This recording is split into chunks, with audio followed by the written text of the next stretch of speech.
परिचय। हे रोहित, देखो मौसम कितना अच्छा है। हाँ दीपक। अरे रोहित, जरा इधर देखो, यहाँ पर कई सारे मेंढक जल में कूद रहे हैं। ये कहाँ से निकल आते हैं? ये बारिश के मौसम में निकल आते हैं, क्योंकि तब सूखे का कोई भय नहीं होता है। वे सांस कैसे लेते हैं?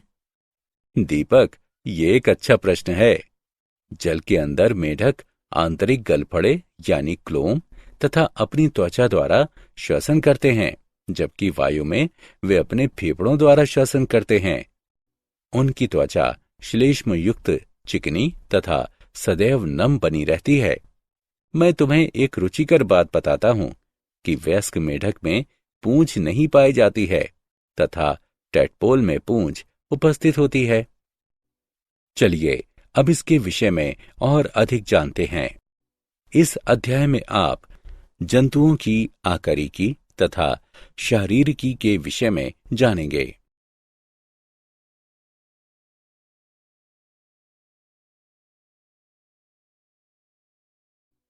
केंचुआ। केंचुआ यानी फेरेटिमा पोस्थुमा एनेलिडा संघ का प्राणी होता है। निम्न कारणों की वजह से इसका प्रयोग किस्म के अध्ययन के लिए किया जाता है। आर्कटिक तथा अंटार्कटिक क्षेत्रों को छोड़कर यह पूरे विश्व में पाया जाता है। ये आसानी से उपलब्ध हो जाता है। ये अहानिकारक होता है। अध्ययन के लिए इसका आकार सुविधाजनक होता है। इसकी आकारिकी का भली भांति अध्ययन हो चुका है।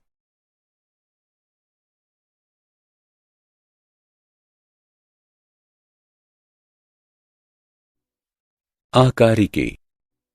केंचुओं का शरीर लंबा, बेलनाकार तथा द्विपार्श्व सममिति का होता है। शरीर का अग्रसिरा नुकीला तथा बिल खोदने में सहायक होता है, जबकि पश्च सिरा अधिक या कम कुंद होता है।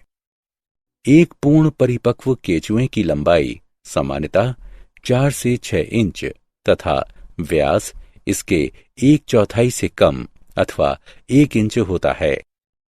शरीर की सतह अनुप्रस्थ गोल खांचों द्वारा शरीर खंडों में विभक्त होती है। खंडों की संख्या 100 से अधिक होती है।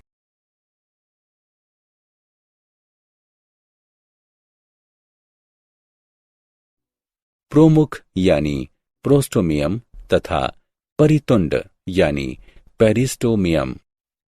केंचुए का सर पृथक नहीं होता है। अग्रसिरे पर एक शंकु रूपी मांसल पाली पाई जाती है, जिसे प्रोमुख कहते हैं, जो मुख को ढकती है।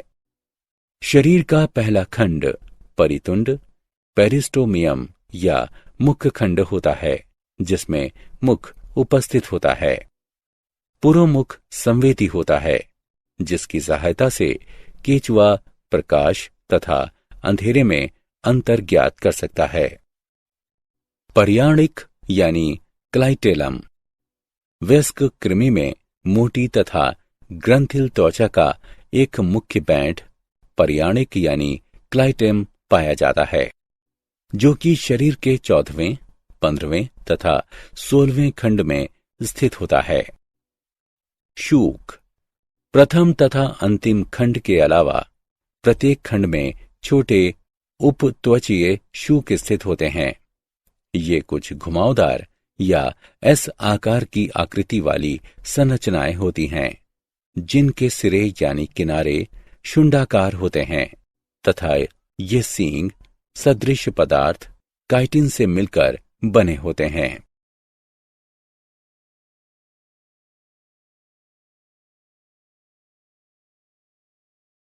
शारीरिकी। केंचुए की शरीर भित्ति पतली, मुलायम, चिकनी, भूरे रंग की तथा चमकदार होती है। उपत्वचा यानी क्यूटिकल देह भित्ति की सबसे बाह्य परत होती है। उपत्वचा यानी क्यूटिकल के नीचे कोशिकाओं की एक एकल परत पाई जाती है, जिसे बाह्य त्वचीय यानी एपिडर्मल कोशिकाएं कहते हैं। पर्याणिक यानी क्लाइटेलम के क्षेत्र में उपस्थित बाह्य त्वचा अत्यधिक मोटी तथा अति संवहनी यानी विशिष्ट होती है। पर्याणिक ग्रंथियां एल्बुमिन अंडे की सफेदी का स्रावण करती हैं, जो कि कोकून के निर्माण में भाग लेता है।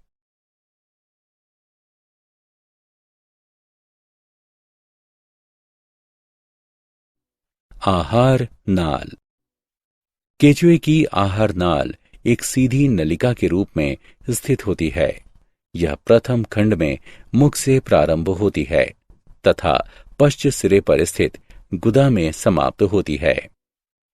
मुख प्रथम खंड में मध्य अधर में उपस्थित एक छोटा अर्धचंद्राकार छिद्र होता है, जो कि मांसल प्रमुख यानी प्रोस्टोमियम द्वारा संरक्षित होता है। ग्रसनी एक छोटी मोटी भित्ति वाली तथा आड़ू के आकार वाला कक्ष होता है, जो कि 3 से 5वें खंड तक फैला होता है। ग्रसनी की पृष्ठभित्ति मोटी तथा बल्ब सदृश होती है तथा इसे ग्रसनीय बल्ब भी कहा जाता है। ग्रासिका एक लंबी मोटी भित्ति वाली संकुचित नलिका होती है तथा ये 5 से 8वें खंड तक फैली होती है। पेशणी एक कठोर मोटी भित्तियुक्त अंडाकार कक्ष होती है, जो कि 8वें से 9वें खंड में उपस्थित होती है।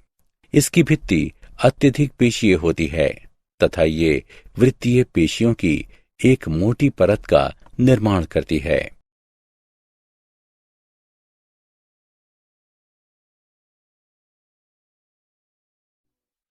पेशणी एक लंबे नलिकादार अमाशय में समाप्त हो जाती है, जो कि 10 से 14 खंड तक फैली होती है। इसकी दीवारें अत्यधिक पेशीय तथा ग्रंथिल होती हैं तथा इसमें आंतरिक रूप से कई वलय पाए जाते हैं। आंत्र। आंत्र पतली भित्ति झुर्री युक्त बाह्य सतह वाली चौड़ी नलिका होती है, जो कि 14वें खंड के पश्चात प्रारंभ होती है। आंतरिक अस्तर में छोटे वलय पाए जाते हैं, जिन्हें अंकुर कहते हैं। ये एक अंकुर लंबा तथा सुविकसित हो जाता है तथा आंत्रवलन बनाता है, जो कि आंत्र की पृष्ठ दीवार से इसके ल्यूमेन में लटकी होती है। 15 से 26वें खंडों में स्थित आंत्र के भाग को पूर्व आंत्रवलिनी क्षेत्र कहते हैं। इसकी दीवारें संवहनी होती हैं तथा आंतरिक रूप से मुड़कर अंकुर का निर्माण करती हैं। इस भाग में कोई भी आंत्रवलन नहीं पाया जाता है। आंत्र का आंत्रवलन क्षेत्र 26वें खंड से शुरू होता है तथा लगभग 23-24 खंडों में फैला होता है। मलाशय अंत के 24 तथा 25वें खंड में स्थित होता है तथा इसमें आंत्रवलन तथा अंकुर नहीं पाए जाते हैं।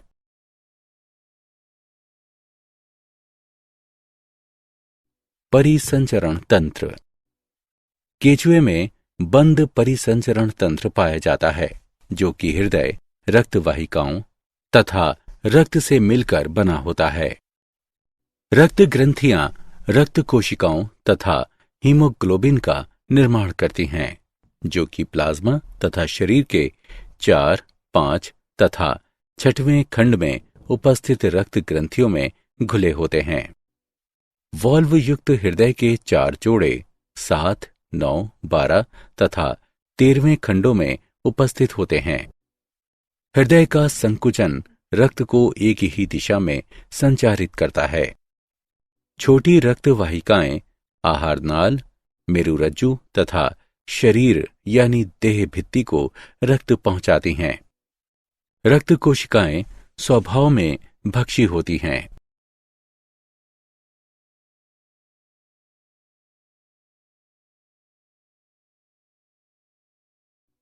श्वसन तंत्र। इनमें केचुओं में कोई भी विशेषीकृत श्वसन तंत्र नहीं पाया जाता है। श्वसन गैसों का विनिमय त्वचा की नमी में घुलनशील तथा शरीर भित्ति के अंतर्निहित रक्त वाहिकाओं की गैसों के मध्य होता है। ये त्वचीय श्वसन कहलाता है।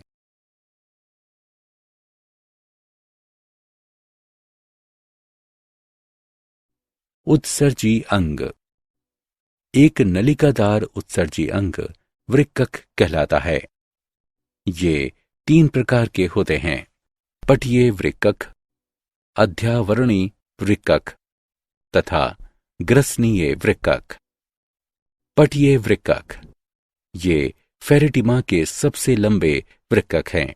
पटीय वृक्कक 15वें खंड के पीछे अंतरखंडीय पटों के दोनों ओर पाए जाते हैं। विशेष प्रकार का पटीय वृक्कक 3 मुख्य भागों से युक्त होता है: नेफ्रोस्टोम, शरीर तथा अंतस्थ धमनी यानी वाहिनी। अध्यावरणी वृक्कक ये वृक्कक प्रथम 2 खंडों को छोड़कर शरीर भित्ति के पूरे आंतरिक स्तर पर प्रत्येक खंड में फैले होते हैं। ग्रसनीय वृक्कक ये 4, 5 तथा 6वें खंड में ग्रसनी तथा ग्रसिका के किसी ओर पर युग्मित गुच्छों के रूप में पाए जाते हैं। प्रत्येक गुच्छे में नेफ्रोस्टोम रहित 100 से भी अधिक कुंडलित शाखीय नलिकाएं पाई जाती हैं।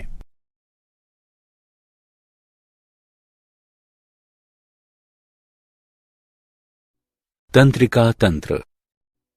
अधिग्रसनीय या प्रमस्तिष्क गुच्छिका का एक जोड़ा संलयित होकर मस्तिष्क का निर्माण करते हैं, जो कि तीसरे खंड के अग्र तथा पृष्ठभाग में स्थित होता है। ये एक जोड़ी परिधीय ग्रसनीय की सहायता से 2 अधोग्रसनीय गुच्छिकाओं, जो कि ग्रसनी के नीचे स्थित होती हैं, उनसे जुड़ा होता है। एक दोहरा अधर मेरुरज्जु अंतिम खंड तक फैला होता है।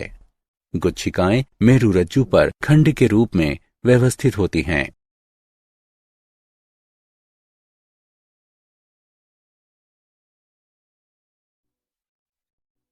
संवेदी तंत्र। केचुए में प्रकाश और स्पर्श संवेदी अंग विकसित होते हैं, जो प्रकाश की तीव्रता के अंतर को महसूस कर सकते हैं तथा पृथ्वी के कंपन को भी महसूस कर लेते हैं। केचुए में विशेष प्रकार के रसायन संवेदी अंग होते हैं, जो कि रासायनिक उद्दीपनों के लिए प्रतिक्रिया करते हैं। ये संवेदी अंग कृमि के अग्रभाग में पाए जाते हैं।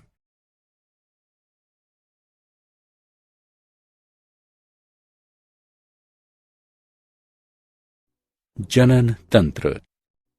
केचुए उभयलिंगी होते हैं, अर्थात एक ही प्राणी में वृषण यानी नर एवं अंडाशय यानी मादा दोनों जनन अंग मिलते हैं। इनमें 10वें व 11वें खंड में 2 जोड़ी वृषण उपस्थित होते हैं। प्रत्येक खंड में एक जोड़ा उपस्थित होता है। प्रत्येक वृषण कोश में बंद होता है। प्रत्येक वृषण कोश शुक्राणुीय कीप में खुलता है, जो कि लंबी शुक्रवाहिका में खुलती है। 17वें से लेकर 20वें खंड तक प्रोस्टेट ग्रंथि का जोड़ा आंत्र के दोनों तरफ उपस्थित होता है। सहायक ग्रंथियों के 2 जोड़े पाए जाते हैं। 17वें तथा 19वें खंड में प्रत्येक में एक जोड़ा पाया जाता है। संयुक्त प्रोस्टेट और शुक्राणु वाहिनी 18वें खंड के अधर पार्श्व में एक जोड़ा नर जनन छिद्र द्वारा बाहर खुलती है। साथ ही 6 से 9वें खंड तक प्रत्येक खंड में एक छोटे थैलेनुमा संरचनाएं 4 जोड़े शुक्राणु धानियां पाई जाती हैं।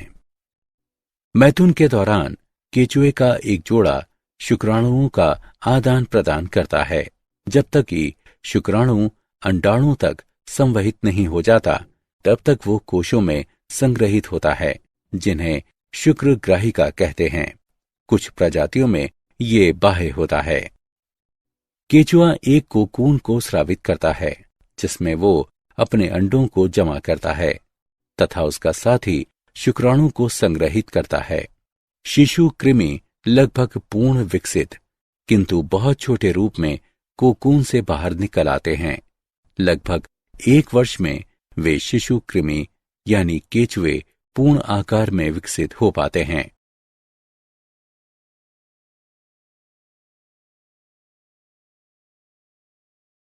कॉकरोच यानी तिलचट्टा। कॉकरोच लंबी श्रृंगिकाओं तथा पैरों वाले कीट हैं। आकारिकी। कॉकरोच यानी तिलचट्टे का शरीर मुख्यतः सिर, वक्ष तथा उदर क्षेत्र में विभाजित होता है। कॉकरोच में संवेदी श्रृंगिकाएं पाई जाती हैं, जो कि इन्हें आसपास के वातावरण का निरीक्षण करने में सहायता प्रदान करती हैं। कॉकरोच का सिर त्रिकोणीय होता है तथा ये शरीर के समकोण पर होता है।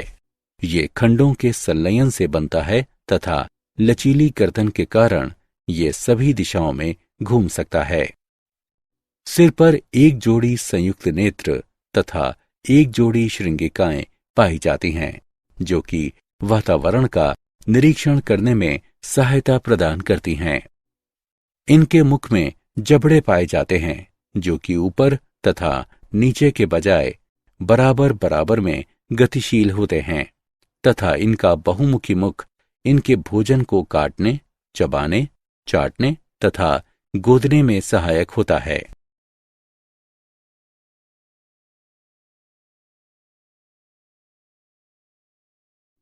आकारिकी। वक्ष शरीर का मध्य भाग होता है, जिससे कीट की 6 टांगें तथा 2 पंख जुड़े होते हैं।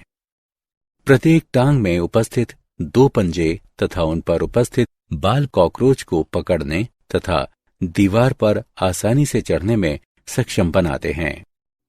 कॉकरोच की टांगें बहुत मजबूत होती हैं तथा वो लगभग 4.8 किलोमीटर प्रति घंटे की दूरी तक तय कर सकते हैं।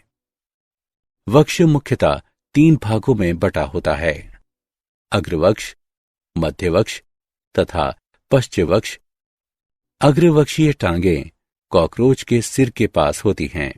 ये सबसे छोटी टांगें होती हैं तथा कॉकरोच को गमन करने के समय ये अवरोधक की भांति कार्य करती हैं। अग्रवक्ष का कुछ भाग कॉकरोच के सिर को भी ढकता है। मध्य टांगें मध्यवक्षीय टांगें होती हैं। ये टांगें कॉकरोच को गति बढ़ाने तथा कम करने में सहायता प्रदान करती हैं। पश्चवक्षीय टांगें कॉकरोच की सबसे लंबी टांगें होती हैं तथा ये कॉकरोच को आगे चलने में सहायता प्रदान करती हैं।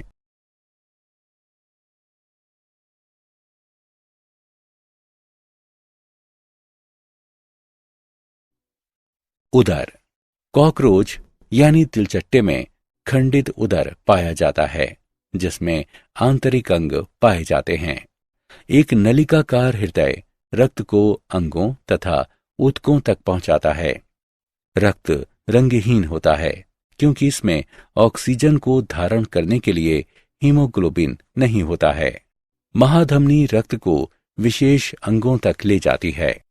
अधिकांश रक्त रिक्त स्थानों के जाल यानी नेटवर्क द्वारा संचारित होता है, जो रुधिर गुहा यानी हीमोसील कहलाता है।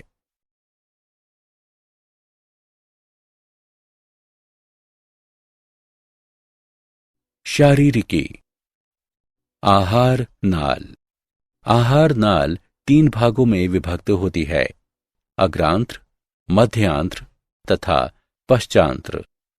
मुख एक छोटी पेशीय ग्रसनी में खुलता है, जिससे एक सीधी और संकरी नली ग्रसिका निकलती है। ग्रसिका एक भित्ति सदृश कोश में खुलती है, जिसे शस्थ यानी अन्नपुट कहते हैं, जो कि भोजन का संचय करता है। इसके पास में ही ग्रंथिल जठर अथवा पीषणी उपस्थित होती है। इसमें बाहर एक मोटा वर्तुल पेशी स्तर होता है तथा स्तर की उपत्वचा 6 स्थानों पर मोटी होकर उपत्वचीय दांत बनाती है। ये दांत भोजन के मोटे कणों को पीसने में सहायक होते हैं। मध्यांत्र एक संकरी एवं समान व्यास की नलिका होती है, जिसमें उपत्वचा का आस्तर नहीं होता है। अग्रांत्र एवं मध्यांत्र के संधि स्थल पर अंगुली के समान 6 से 8 अंध नलिकाएं लगी रहती हैं, जिनके सिरे बंद रहते हैं। इनको यकृतीय या जठरीय अंधनाल कहते हैं। ये पाचक रस बनाती हैं। मध्यांत्र तथा पश्चांत्र लंबी नलिकाएं होती हैं। पश्चांत्र मध्यांत्र से चौड़ी होती है।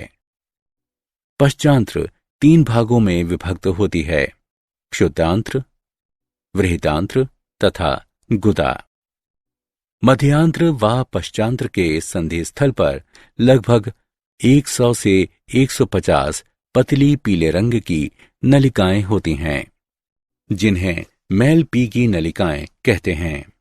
ये हीमोलिम्फ से उत्सर्जी पदार्थों के उत्सर्जन में सहायक होती हैं।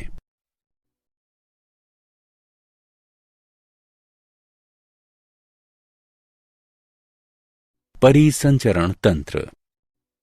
तिलचट्टे में खुले प्रकार का परिसंचरण तंत्र होता है। इसकी रुधिर वाहिनियां अल्प विकसित होती हैं और रुधिर गुहा में खुलती हैं तथा उसी में सभी अंतरंग अंग डूबे रहते हैं, जिसे रुधिर लसिका कहते हैं। रुधिर लसिका हीमोलिम्फ रंगहीन प्लाज्मा व रुधिर राणुओं से बना होता है। हीमोलिम्फ रंगहीन प्लाज्मा तथा रुधिराणुओं यानी हीमोसाइट से मिलकर बना होता है, जो कि कॉकरोच के रक्त को सफेद रंग प्रदान करता है। कॉकरोच का हृदय वक्ष तथा अधर की मध्य पृष्ठीय रेखा के पास स्थित होता है। हृदय आगे चलकर कीपाकार कोष्ठकों में विभेदित होता है, जिसमें दोनों तरफ आस्य होते हैं।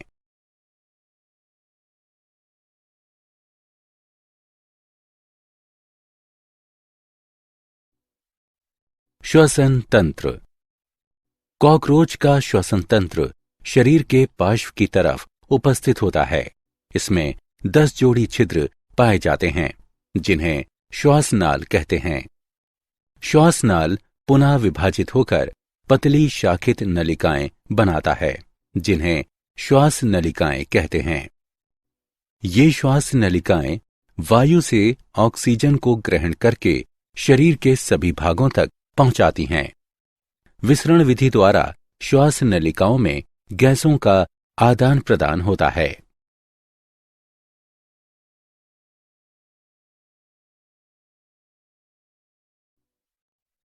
उत्सर्जी तंत्र। कॉकरोच में उत्सर्जन मैलपीगी नलिकाओं द्वारा होता है, जो कि आहार नाल में मध्यांत्र तथा पश्चांत्र के संयोजन पर उपस्थित होती हैं। मैलपीगी नलिकाएं ग्रंथिल तथा रोमयुक्त कोशिकाओं द्वारा आस्तरित रहती हैं, जो कि नाइट्रोजनी अपशिष्ट पदार्थों का अवशोषण करके उन्हें यूरिक अम्ल में परिवर्तित कर देती हैं। इस प्रकार का उत्सर्जी तंत्र यूरिक अम्ल उत्सर्गी कहलाता है। तंत्रिका तंत्र। कॉकरोच में तंत्रिका तंत्र एक श्रेणीबद्ध खंडीय व्यवस्थित गुच्छिकाओं का बना होता है, जो कि शरीर के अधर तल पर पाई जाती हैं तथा युग्मित अनुदैर्ध्य ये संयोजक से जुड़ी रहती हैं। 3 गुच्छिकाएं वक्ष क्षेत्र में तथा 6 गुच्छिकाएं उदर क्षेत्र में स्थित होती हैं। मस्तिष्क सिर के क्षेत्र में अधिग्रासिका गुच्छिका द्वारा निरूपित किया जाता है, जो कि संवेदी अंगों, श्रृंगिकाओं तथा संयुक्त नेत्रों को तंत्रिकाएं भेजता है। जनन तंत्र। कॉकरोच द्विलिंगी होता है। नर प्रजनन तंत्र में एक जोड़ी वृषण पाए जाते हैं, जहां से शुक्रवाहक नीचे की तरफ स्थित होते हैं तथा शुक्राशय द्वारा होती हुए स्खलनीय वाहिनियों में खुलते हैं। स्खलनीय वाहिनियां शुक्राणुओं को परस्पर एक बंडल में बांधे रखती हैं, जिसे शुक्राणुधर कहते हैं। शुक्राशय नर गोनोफोर में खुलता है, जो कि गुदा की अधर सतह पर उपस्थित होता है। प्रजनन सहायक ग्रंथि 6वें और 7वें उदर खंडों में उपस्थित होती है। नर युग्मन प्रवर्ध यानी गोनोफोफिस द्वारा बाह्य जनन छिद्र निरूपित होते हैं। मादा प्रजनन तंत्र में 2 बड़े आकार के अंडाशय होते हैं जो उदर के 2 से 6वें खंड में शरीर के पार्श्व पर स्थित होते हैं। प्रत्येक अंडाशय 8 अंडाशयी नलिकाओं के समूह का बना होता है, जिसमें परिवर्धित हो रहे अंडों की एक श्रृंखला पाई जाती है। ये अंडाशय एक अंडवाहिनी से जुड़े होते हैं जो कि जनन कक्ष में खुलती है। इसके अतिरिक्त 6वें खंड में एक जोड़ी शुक्राणुधानी उपस्थित होती है जो जनन कक्ष में खुलती है। मैथुन के दौरान नर कॉकरोच मादा के अंडवाहिनी में शुक्राणुओं को स्थानांतरित कर देता है। ये निषेचित अंडे एक संपुट यानी कैप्सूल में लिपटे होते हैं जिसे अंड कवच कहते हैं। फिर ये संपुट भोजन के स्रोत के निकट उपयुक्त सतह पर त्याग दिए जाते हैं। प्रत्येक अंड कवच में लगभग 14 से 16 अंडे होते हैं। इस प्रकार कॉकरोच में निषेचन, आंतरिक तथा परिवर्धन पैरामेटाबोलस होता है जो कि अर्भक अवस्था का अनुकरण करता है। मेंढक। मेंढक उभयचर होता है। ये स्वच्छ जल जैसे नालियों, तालों, तालाबों, झीलों, धीरे बहने वाली धाराओं आदि तथा जल निकायों के पास नमी वाली भूमि में भी पाया जाता है। ये जीवन की उभयचर प्रणाली के लिए निम्नलिखित अनुकूलनों को दर्शाते हैं। त्वचा श्वसन का एक मुख्य सहायक अंग है जिसके लिए ये इसे नम बनाए रखता है। जल में छलांग लगाकर शत्रुओं से स्वयं की रक्षा करते हैं। निषेचन तथा परिवर्धन जल में होते हैं। आकारिकी। मेढक का शरीर सिर तथा धड़ में विभाजित होता है। गर्दन तथा पूंछ अनुपस्थित होती हैं। त्वचा 2 भिन्न परतों, बाह्य उपत्वचा तथा आंतरिक त्वचा से बनी होती है। ये संयोजी ऊतक कोशिकाओं तथा तंतुओं, रक्तवाहिकाओं तथा कोशिकाओं, मेरु तंतुओं तथा कोमल पेशीय तंतुओं से बनी होती हैं। त्रिकोणीय आकार का सिर धड़ भाग से जुड़ा होता है। आंतरिक मुख एक विस्तृत अनुप्रस्थ छिद्र होता है। मुख के ऊपर एक जोड़ी कर्णपाली कम दूरी पर उपस्थित होते हैं। दोनों तरफ आंखों के ठीक पीछे एक वर्णक कर्णपटह यानी टिप्नेपम उपस्थित होता है। आंखें ऊपर तथा नीचे की पलकों द्वारा संरक्षित होती हैं। धड़ अग्रवक्ष तथा पश्च उदर में बटा होता है। धड़ में अग्रपादों तथा पश्चपादों का एक जोड़ा पाया जाता है। प्रत्येक अग्रपाद में निकटस्थ ऊपरी भुजा, मध्य अग्रभुजा, कलाई तथा हाथ की उंगलियां पाई जाती हैं। पश्चपाद अग्रपाद से अधिक लंबे तथा अधिक मजबूत होते हैं।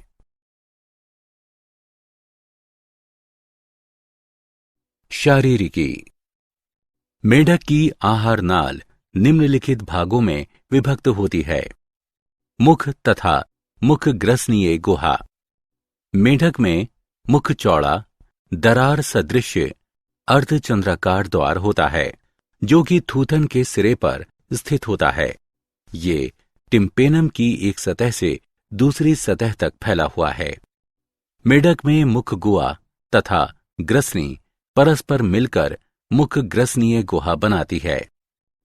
ग्रसनी मुख ग्रसनीय गुहा का पश्चभाग ग्रसनी को दर्शाता है।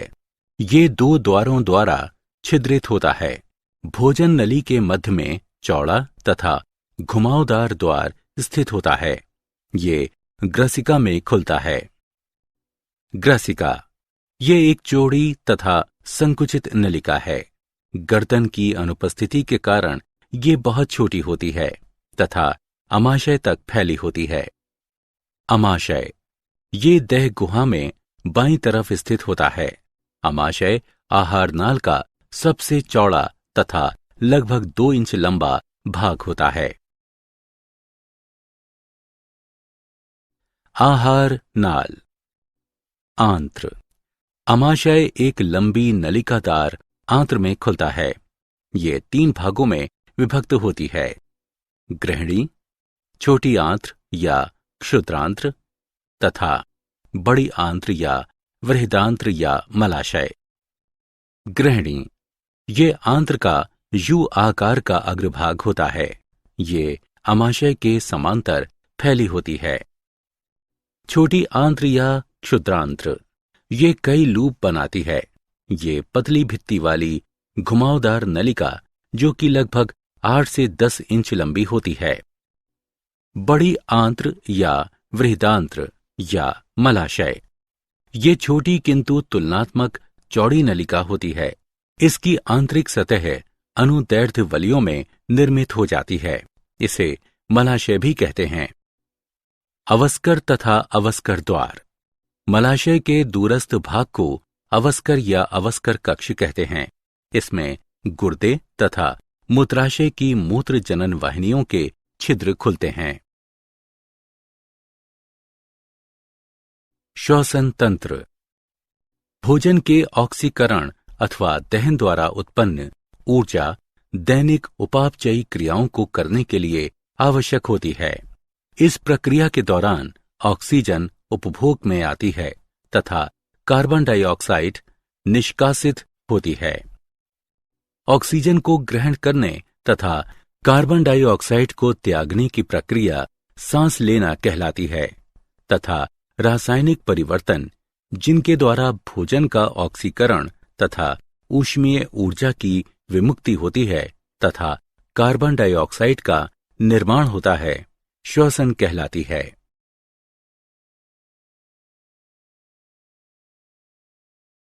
परिसंचरण तंत्र। मेंढक में सुविकसित बंद प्रकार का परिसंचरण तंत्र पाया जाता है। इनमें रुधिर संवहन तथा लसिका तंत्र भी पाया जाता है। रुधिर संवहन तंत्र के अंतर्गत हृदय, रक्तवाहिकाएं तथा रक्त शामिल होते हैं। हृदय त्रिकक्षीय होता है तथा इसमें 2 अलिंद तथा 1 निलय होता है। हृदय एक झिल्ली में हृदय आवरण से ढका होता है। एक त्रिभुजाकार संरचना जिसे शिराकोटर यानी साइनस वेनोसस कहते हैं, हृदय के दाहिने अलिंद से जुड़ा रहता है तथा ये मुख्य शिराओं जिन्हें महाशिरा कहते हैं, इनसे रक्त ग्रहण करता है।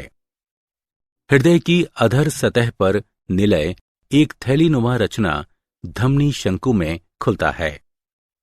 हृदय शरीर के सभी भागों से रक्त को एकत्रित करता है तथा शरीर के सभी भागों में धमनियों तथा शिराओं द्वारा शरीर के सभी भागों में रक्त को प्रवाहित करता है।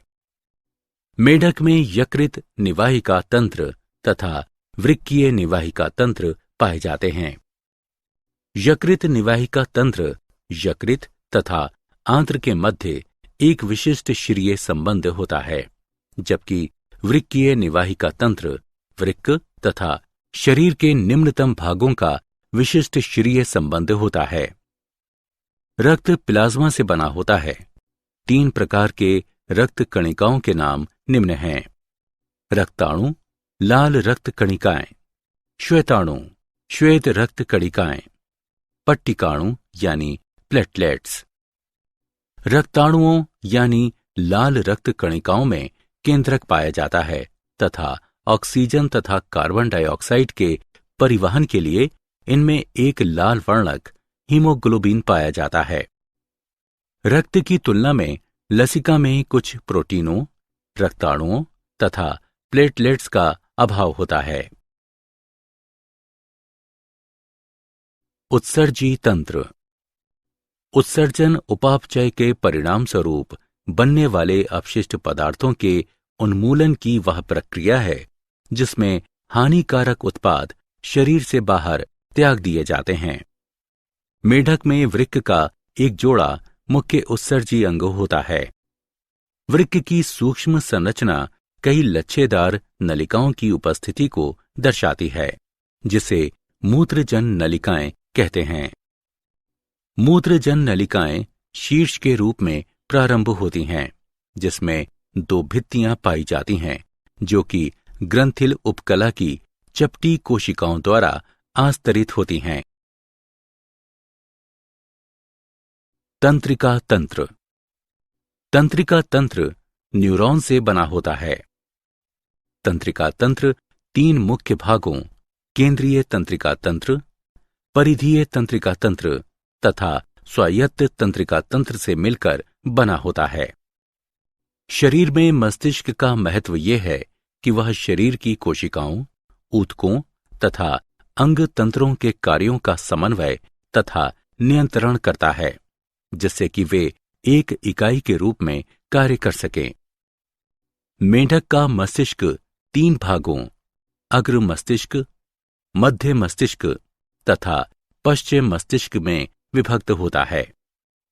अग्र मस्तिष्क में घ्राण पालियां, जुड़वां, युग्मित, प्रमस्तिष्क गोलार्ध और केवल एक अग्र मस्तिष्क पश्च होते हैं। मध्य मस्तिष्क एक जोड़ा दृक्पालियों का बना होता है। पश्चिम मस्तिष्क अनुमस्तिष्क एवं मेडुला ऑब्लांगेटा का बना होता है। जनन तंत्र। मेंढक के नर जनन अंग के अंतर्गत एक जोड़ी वृषण, 10 से 12 जोड़ी शुक्र वाहिकाएं तथा एक जोड़ी मूत्र जनन नलिका या मूत्र नली आते हैं। वृषण हल्के पीले रंग के अंडाकार या बेलनाकार संरचना वाले होते हैं, जो कि लंबाई में 1 इंच के होते हैं। अग्र सिरे पर ये वृक्क की अधर सतह से पेरिटोनियम के वलय, जिसे मेजोरकियम कहते हैं, इसके द्वारा जुड़े रहते हैं। प्रत्येक वृषण से 1 दर्जन शुक्र वाहिकाएं निकलती हैं, जो कि वृषण से शुक्राणुओं का वहन करती हैं। मूत्र नली बाह्य जनन उत्पादों को शरीर से बाहर निकालती हैं, इसलिए ये मूत्र जनन नलिकाएं भी कहलाती हैं। मादा जनन तंत्र। मेंढक के मादा जनन अंग में 1 जोड़ी अंडाशय, 1 जोड़ी अंडवाहिनियां तथा 1 जोड़ी मूत्रवाहिनी होते हैं। अंडाशय की जोड़ी देह गुहा के पश्चभाग में स्थित होती है तथा पेरिटोनियम के एक दोहरे वलय, जिसे मेजोवेरियम कहते हैं, इसके द्वारा पृष्ठ देह भित्ति तथा वृक्क की बाहरी सतह से जुड़ी होती है। अंडाशय में कई पालियां पाई जाती हैं, जिनमें से प्रत्येक जनन उपकला से आस्तारित होती है। अंडवाहिनियां 2 बहुत लंबी तथा मोटी भित्तियों वाली घुमावदार नलिकाएं होती हैं। अंडवाहिनी 3 क्षेत्रों में विभक्त होती है। अंडवाहिनीय कीप। ये अंडवाहिनी का कीपाकार सबसे आगे वाला भाग है, जो कि चौड़े अंडवाहिनीय द्वार या आशय द्वारा देह गुहा से संचारण करता है। मध्य कुंडलित भाग। अंडवाहिनी का मध्य भाग लंबा, संकरा तथा अत्यधिक कुंडलित होता है। गर्भाशय। अंडवाहिनी का पश्चभाग पुनः चौड़ा होकर गर्भाशय अंडकोश का निर्माण करता है। मेढक में निषेचन बाह्य होता है। क्या आप जानते हैं, सर जॉन बी गुरडोन द्वारा केंद्रक प्रत्यारोपण यानी ट्रांसप्लांट तथा कोशिका विभेदन। मेढक की आंत्र में से एक कोशिका का केंद्रक मेढक के अंड में प्रत्यारोपित किया जाता है, जो कि एक सामान्य मेढक को जन्म देता है। यह प्रयोग भ्रूणीय विकास के दौरान जीन्स के नियंत्रण के अध्ययन में सहायता करता है। सारांश। आइए हमने जो कुछ सीखा है उसे संक्षेप में दोहराएं। केचुए का शरीर लंबा, बेलनाकार तथा द्विपार्श्वीय सममिति वाला होता है। केचुए में सिर पृथक नहीं होता है तथा प्रथम तथा अंतिम को छोड़कर केचुए का प्रत्येक खंड में छोटे शूक उपस्थित होते हैं। केंचुए की आहार नाल प्रथम खंड में मुख से प्रारंभ होकर पश्च सिरे पर स्थित गुदा पर जाकर समाप्त होती है। केंचुए में बंद प्रकार का परिसंचरण तंत्र पाया जाता है। केंचुए में कोई भी विशेष प्रकार का श्वसन तंत्र नहीं होता है। केंचुए में प्रकाश और स्पर्श संवेदी अंग विकसित होते हैं, जो प्रकाश की तीव्रता के अंतर को महसूस कर सकते हैं तथा पृथ्वी के कंपन को भी महसूस कर लेते हैं। केंचुए उभयलिंगी होते हैं, अर्थात एक ही प्राणी में वृषण यानी नर एवं अंडाशय यानी मादा दोनों जनन अंग मिलते हैं। कॉकरोच लंबी श्रृंगिकाओं तथा पैरों वाले कीट हैं। कॉकरोच का शरीर सिर, वक्ष तथा उदर क्षेत्र में विभाजित होता है। आहार नाल 3 भागों में विभक्त होती है: अग्रांत्र, मध्यांत्र तथा पश्चांत्र। कॉकरोच में खुला परिसंचरण तंत्र पाया जाता है। कॉकरोच में श्वसन तंत्र शरीर की पार्श्व सतह पर पाया जाता है।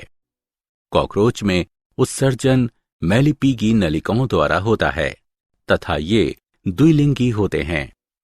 मेंढक उभयचर होते हैं तथा मेंढक का शरीर सिर तथा धड़ में विभाजित होता है। गर्दन तथा पूंछ अनुपस्थित होती हैं। ऑक्सीजन को ग्रहण करने तथा कार्बन डाइऑक्साइड को त्यागने की प्रक्रिया सांस लेना कहलाती है तथा रासायनिक परिवर्तन जिनके द्वारा भोजन का ऑक्सीकरण तथा ऊष्मीय ऊर्जा की विमुक्ति होती है तथा कार्बन डाइऑक्साइड का निर्माण होता है, इसे श्वसन कहते हैं। मेढकों में सुविकसित बंद प्रकार का परिसंचरण तंत्र पाया जाता है। मेढक में वृक्क का एक जोड़ा मुख्य उत्सर्जी अंग होते हैं। तंत्रिका तंत्र 3 मुख्य भाग केंद्रीय तंत्रिका तंत्र, परिधीय तंत्रिका तंत्र तथा स्वायत्त तंत्रिका तंत्र से मिलकर बना होता है। मेढक के नर जनन अंग के अंतर्गत 1 जोड़ी वृषण, 10 से 12 जोड़ी शुक्र वहिकाएं तथा 1 जोड़ी मूत्र जनन नलिका या मूत्र नली आते हैं। मेढक के मादा जनन अंग में 1 जोड़ी अंडाशय, 1 जोड़ी अंडवाहिनियां तथा 1 जोड़ी मूत्रवाहिनी होते हैं।